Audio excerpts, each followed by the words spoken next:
What is up, ScarKnight, bringing you another ScarKnight theory video for the holidays. From before we covered the Pokeball theory, and since then we got this Hisuian form. Which, I don't know about you, but this only proves the theory more to be true. Especially the one about Hunter possessing a Pokeball. And when you look at this more primitive Pokeball having a different variant of Voltorb, kinda gives you the chicken before the eggs type of vibe, but in this case, it's the Pokeball that came first. And for the Gym Badge theory, I asked whether it is regional 8 or more than 8. I'm more so leaning towards more than 8, but I want your opinion. So if you haven't already, watch this video right here and let me know on the matter. Because it covers Gary having 10 gym badges going for his 11th. Truth be told, I shouldn't have made this my second theory because of the complexity. But sticking to the theme of Gary, when it comes to today's video, I have a big suspicion on something for a very long time. In Generation 1, after you get your first gym badge past Mount Moon and onto Cerulean City, there's this bridge of trainers. This is called the Nugget Bridge. The goal? Beat 5 trainers and get a fabulous prize. Plot twist, it's a nugget. No way, it's a nugget? I love nuggets! Shut up, Red, no one likes you! Alright? Anyway, after you beat what I like to call the Nugget 5, there's this guy at the end of the bridge that gives you your congratulations. He then gives you your prize. Is it a nugget? But then shockingly asks you to join Team Rocket. The main character says no, and the recruiter gets agitated and then starts to attack. Reason this is related from what I said earlier is because moments before taking on the challenge, Blue/Green/Gary, our rival, came from that direction, implying he beat all 5 trainers and seen the recruiter. What did Gary say? And yes, I'm gonna call him Gary, even though you can call him either or Blue/Green. These are all different characters from the anime and manga to the core series games. The anime and the games are the closest ones to each other. They're similar, but they're not the same. They're both arrogant, they both always brag about why they're better, and they're both one step ahead. It's that vibe where when you're eating a tuna sandwich for lunch and this guy's just complaining about delicious steak again, what am I gonna do? The difference in the anime though, he matured a lot over time. There's no mention of him being a gym leader or a champion. He even lost on screen to a random trainer. But he does end up being a researcher just like his grandpa. In the manga though, his character to best represent an example, he reminds me a lot of Piccolo. He always carried himself like an elite trainer. Even early onward when Red met Gary for the first time, he backed down on Mew because he knew he was outmatched. An inexperienced Red yelled at Gary for letting him go, but Gary doesn't bother with him because he knows an amateur when he sees one. Now looking at the Gary from the anime again, you see that he's taking on a Mewtwo with 2 of his best Pokemon at the same time, and you see for yourself the key difference to 2 of these characters. This was on chapter 1. This though? This was Gary attempting for badge 11 before the Pokemon League. They are not the same. The main reason I think that Gary from the manga is kinda like Piccolo is because he actually mentors somebody and starts wearing this cape. And he has a Charizard, so that's nice. Anyway, I just wanted to get that out the way because understanding Gary is very important for this theory. Because since the beginning, when Red chooses his starter, Gary purposely chooses the one that's strong against yours. Every rival for 8 generations straight either didn't know about your starter or gets the one that's weaker towards yours. Because Gen 2, Silver steals a Pokemon from the lab while you're away.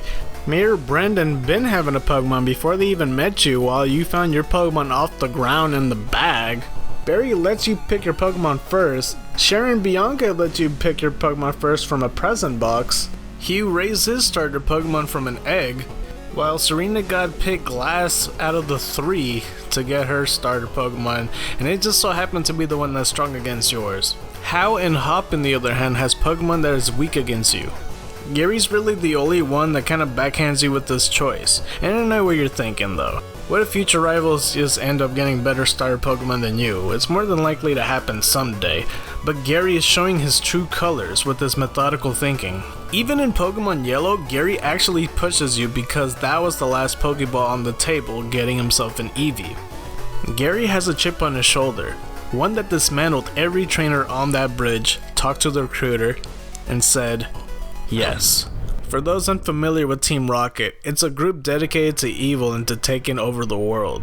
Rockets in the manga means raiding on cities, crusading every town, or, knock out evil Tusk/Fangs. It's a weird translation. They have different cells for different types of certain missions, like collecting Pokemon. They also have stealing Pokemon and selling Pokemon. They even have a cell on creating Pokemon, and even have a recruiter watch trainers off Nugget Bridge to see if they could complete the challenge, and only recruit those that perform well and ask them whether they would like to join Team Rocket or not. And the way they see it, they'll try to get good Pokemon but sell the others. People might look at Gary and go like, well, he doesn't wear the Team Rocket uniform. But the thing is, he doesn't need to. Although there are some that wear it proudly, some prefer to stay hidden. Someone like the Black Rose comes to mind, a special agent of Team Rocket. The whole time, this dude thought that she was just a regular person that's all clumsy and just airheaded, I guess. Even Jesse and James are agents in a parody sense, even though they look at this like a joke making them wear white. But to be fair, in 5th gen, they were wearing black and promoted, and then they were demoted. But like I said, there's different cells and higher ups like admins and such. Even in the manga for Fire Red and Leaf Green, there are these special agents for Team Rocket. So yeah, there's some all over the world. The way I see Gary, he's more like a Gladion to Team Skull, being their enforcer. You see Gladion compared to a Team Skull Grunt's uniform, he has none of the features but the black clothes. You also have to consider that Gary is the grandson of Professor Oak, a famous professor of the region. So for Gary to even as so much as to flash a tiny little red R would be really bad for him. So yeah, he definitely doesn't want to be outed, so he's gonna have to keep it on the down low. But there is something else that's a bit odd on this encounter in front of Nugget Bridge. Not only he had to interact with that recruiter from Team Rocket, but he went to Bill's house. He said that Bill got to show him some rare Pokemon to fill in his Pokédex. He then leaves and then comes back to tell us he's part of Team Rocket. Nah, I'm just kidding, he's giving us the Versus Seeker. Once we finally make it to Bill's house, he's already a talking Pokemon. There's something that happened in the teleportation system that he not really fully explained. Could Gary have done that? Maybe he was tripped in, or maybe he was trapped in there already. Maybe he was already a talking Pokemon, Gary did nothing about it. I'm not sure. Maybe this was Bill's just own doing. I'm not sure what the hell happened. For now, let's just give him the benefit of the doubt. As soon as Gary left after he filled in the Pokédex, Bill started fiddling with this little teleportation system thingy, and something went bad. But it's just so close to the point that I saw him in front of Nugget Bridge to the point that I actually got there. It wouldn't have been a long time at all. A bit of a coincidence, but at least we got Bill into a regular person again. All it took was just a press of a button. The next time we see Gary was at the SS Anne, and in another coincidence, he came out of the captain's quarters. This is more likely for the HM for cut. But once we got in there, the captain is seasick. What kind of captain gets seasick? I guess it's like a funny story thing, but what if it's not the case at all? It's a captain with a ship surrounded by water. And he chose this profession. But it's suspicious. Was he just seasick? Or did Gary possibly poison him? Whether it was a drink or if he slipped poison in his food or something. Because Gary literally did nothing about it. He just came out of that room while that dude was seasick. To be fair, I guess a regular person, when they see a sick person, it's not really much they could do about it. I just like to imagine Red, kind of slapping his back and the poison just cops out. But let's just give Gary the benefit of the doubt again. Let's just say the captain's seasick all the time. Surrounded by sea and all. Every time. That's now 2 coincidences. And with the SS Anne, I always think of that episode where the SS Anne sinks, so whenever it just sails away, that's all I think of. The next time we encounter Gary is in Lavender Tower, which is an odd place for anyone to be in. So, what is Gary doing here? There is actually a theory that suggests during the journey between Gary and Red battling each other, Gary and his team added a Rattata and evolved him into Eradicate. In the last battle of the SS Anne, we see this Raticate. but the battle at Lavender Tower, it's no longer here. Gary also starts the conversation with, "What brings you here? Your Pokemon don't look dead." This line essentially made the theory for people, thinking that Red was the one responsible for killing Raticate. First off, I'm not gonna get Red to get slandered like this. You know, maybe Gary, if he did really poison the captain, maybe Raticate looked at the thing thinking it's food, ended up poisoning himself, and then dying in the process. But thanks to Cool Gold Finch, we now know the truth. He determined that the Rattata in front of Nugget Bridge was at level 15 was different than the Raticate at the SSN at level 16. Reason being is because Rattata evolves into Raticate at level 20. If that Rattata was from 15 to 16, nothing happens, unless you find a prematurely evolved Pokemon, just like this Raticate right here. So I have to ask again, what is Gary doing here? Well, later up the tower, passing the ghost things to the Selfscope, we see Team Rocket harassing Mr. Fuji. Some suggest that Team Rocket's there to catch Cubones and sell their skulls, which Team Rocket runs have sold Pokemon parts before, just like these Slowpoke tails in Gen 2.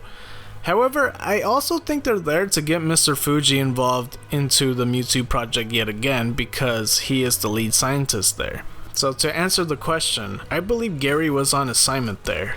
Even after the battle, he said he caught a Cubone, a very rare Pokemon of that tower. But if that wasn't enough to convince you, the next encounter is the most damning piece of evidence I have. That takes place at Selfco. While Red was going up multiple floors, he eventually finds the card key, which helps him get through closed gates that may lead to different paths or self-employees that were locked right behind them. From almost the top of the building, Gary is there and so we battle. He said he saw Red walk in and so he followed after. But that doesn't explain how he's here. We used the card key to get up here, with him at the penultimate floor just waiting for us. After the battle to the left is another self-employee that says this, "Oh, hi! You're not Rocket! You came to save us?" He says this while Gary's in front of him, in his line of sight, in the same room. This is like a few feet apart. Gary wasn't here just for me. Gary wasn't here to save people. He wasn't even here to take on Team Rocket. He is Team Rocket, an enforcer that had this guy hostage. He even mentions about Boss Rocket, so he's well aware of how close he is and who he is. Once we made it to the top, we see Giovanni negotiate with the president of Selfco. This is what is said in Let's Go. Now, Mr. President. I hope you're not thinking of lying to me. The Master Ball. You successfully created one, didn't you? Do you think it's that easy to make? And now that I know who you really are, there's no way I'm gonna make a thing like that. Not for someone like you. How dare you? And give up on any thought of forcing us to create lots of powerful Pokemon for you.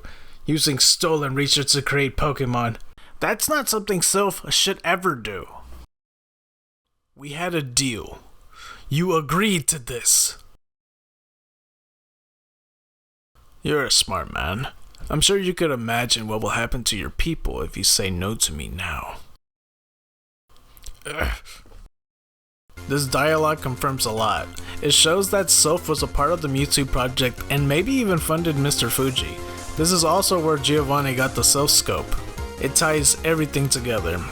The only thing I'm not sure about is how corrupted it actually is, because in the Pokemon League, after you beat the Elite Four, Gary is there with the best possible team he could get. Ever since the SSN, he said he had 40 Pokemon, and that was before Gym 3. With the corruption of Team Rocket, stealing, catching, and selling Pokemon, even experimenting on Pokemon, he was on top of the world. Until we won. Yes, thank you.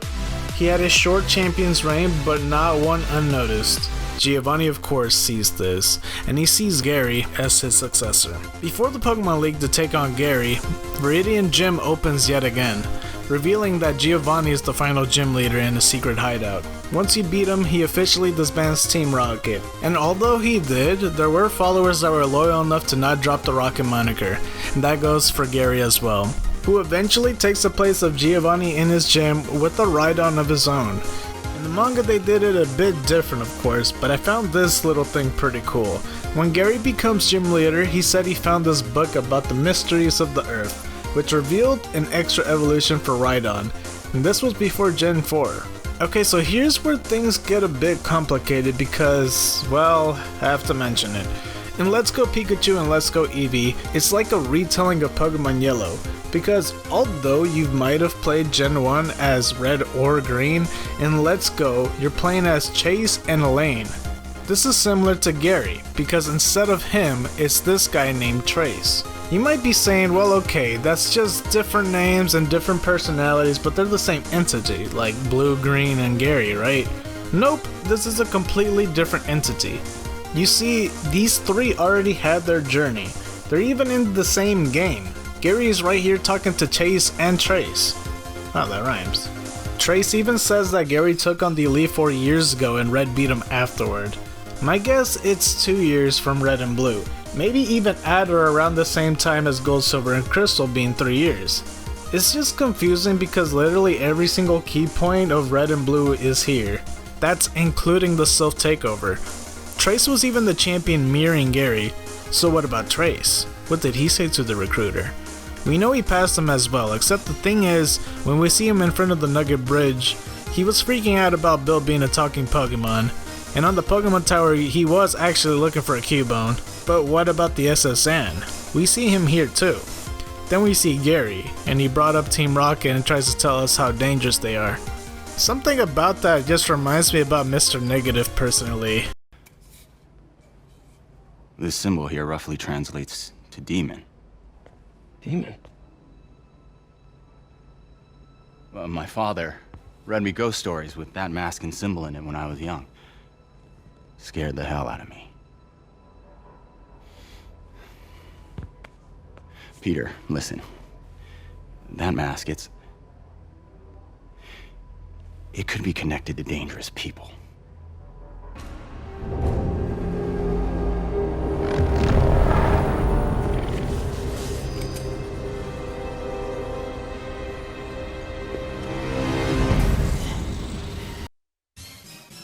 What the fuck was that nod? You know something I don't? I'm starting to get onto you too! Everyone's Team Rocket! Okay, I'll calm down. The two of them does arrive at the same time at Sylph, which is a bit suspicious to me. Don't be suspicious. Don't be suspicious. Don't be suspicious. Don't be suspicious. Don't be suspicious. Don't be suspicious. Don't be suspicious. Don't be suspicious. Don't be suspicious. John Ralphio? Come to take his son as well. And Gary checks my team, but that's something that I feel like a Team Rocket member would do. But I digress. At least Trace helps out. Gary coulda easily helped us out, but he just ups and leaves and says he's gonna go for the Elite Four. Boy, I am onto you, you're not slick! And this is the game we see Gary decide to be a gym leader, which is why it's like 2/3 years after Red and Blue. Do I think Trace is part of Team Rocket? No, not really. There's some suspicion because his path is so similar to Gary's, because like I said, he does become a champion and the corruption aspect does make more sense than Trace being a guy 2 years later being the exact same as Gary, just slightly different. Who knows, you know, what if the Pokemon League just had to been rigged or skewed or something? That's the only other reason it would make sense. Even the first time we talked to Gary, he seemed corrupted, because we talked to him in Pewter City and he's saying he never heard of a Pokédex and he doodled on maps despite him having a Pokédex. Huh? Hey, you made it to the end of the video. Did you enjoy? Then smash that like button to show your support. Like, share, fave, and click on the mystery video and watch all the way through. Put hashtag GaryTrace in the comment section below. Subscribe if you're new. White Tigers and Dragons to you. And you've been Scarred by the Night. I'm out.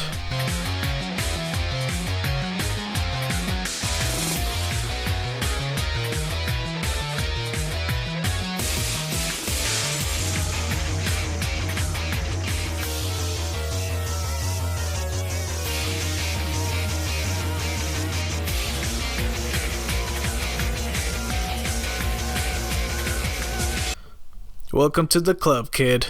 Oh, cool. What club is this? the Same Day Champions Club, where in this club we were champions for less than 24 hours. Oh yes, this is the club, man, yeah. Who are you? I'm Kukui, yeah. Were you even champion? I thought Sun was the first champion. Oh, sorry man, wrong club.